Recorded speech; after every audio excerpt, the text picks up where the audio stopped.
Good evening, नमस्ते संसारभरि छरिएर रहनुभएका नेपाली भाषीहरू। अहिले म सुदूरपश्चिम प्रदेश अन्तर्गत डडेलधुरा जिल्ला आलीताल गाउँपालिका वडा नम्बर 3 मा रहेको यो सुन्दर मनोरम रमणीय आलीतालको सेरोफेरोमा छु।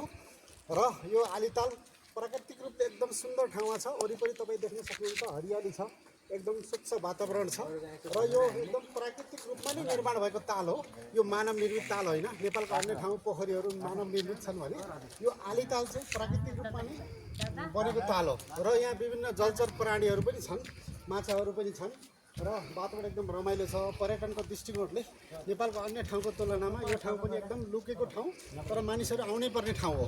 त्यसकारण तपाईँ चाहिँ आउँदो नयाँ वर्ष वैशाख 1 गते नेपालका पर्यटकीय ठाउँहरू घुम्ने सिलसिलामा सुदूरपश्चिम आउन चाहनुहुन्छ भने तपाईँले यो ठाउँ चाहिँ नछुटाउनु होला।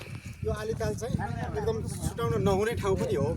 र विशेष गरी मानव निर्मित ठाउँभन्दा प्राकृतिक रूपले बनेका ठाउँहरू चाहिँ हाम्रो देशको लागि धेरै महत्त्वपूर्ण छन्। हामी नेपालीहरू एक किसिमले पदयात्रा हाइकिङ गर्नको लागि नै हाम्रो देश प्रसिद्ध छ।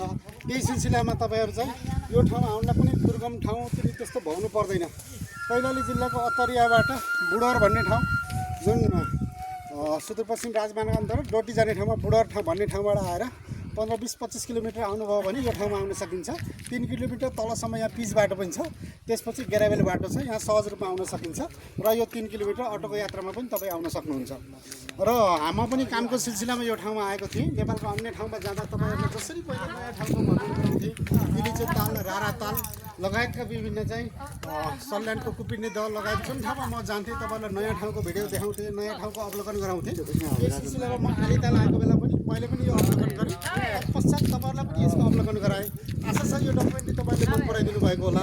र आउँदा दिनहरूमा पनि म नेपालको जुनसुकै ठाउँमा जान्छु, म घुमिसकेपछि तपाईँलाई पनि त्यो ठाउँको अवलोकन गराउने नै छु।